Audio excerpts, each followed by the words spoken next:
እኛ የውክልና ጦርነት ወይም ደግሞ ተወክለን ሌሎች ሰዎች እነ ህዋት ከኤርትራ መሳሪያና ተተኳሽ እያስገቡ ከነ ግብጽ መሳሪያና ተተኳሽ እያስገቡ ጦርነት ማድረግ አንፈል አሁን ላይ እየተደረገ ያለው የውክልና ጦርነት ነው። የውክልና ጦርነት ህዋት ፋሲሊቴት ታደርጋለች፣ ነገሮችን ታሳካለች፣ ታሟላለች። ከዛ በኋላ እኛ እንዋጋለን። የሚጋደለው እርስ በርሱ አማራ ነው የሚሞተው፣ የሚጋደለው ኢትዮጵያ ነው የሚሞተው።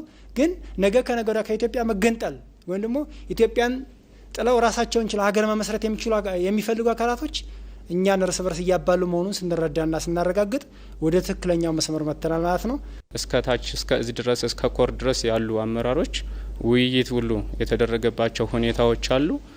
ምንም ሆነ ምንም የመጨረሻው አማራጭ ያው ማንኛውም ጦርነት እስከ መጨረሻ ድረስ ሄዶ በጦርነት የሚፈታ ነገር የለም።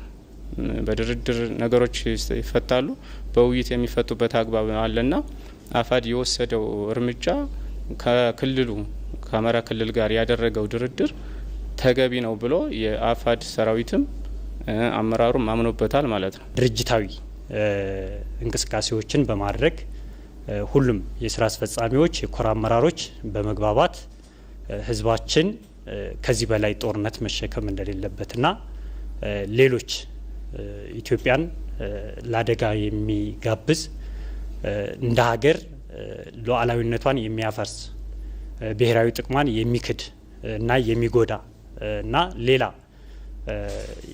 የአማራንም የኢትዮጵያንም ህዝብ ጥላቻ ውስጥ በሚከቱ አሰራሮች ያለባቸው ኃይሎች ወደ ትግሉ እጃቸውን ያስገቡበት ሁኔታ ሲሆን ጠንከር ያለ ውሳኔዎችን ለመወሰን ችሏል ማለት ነው።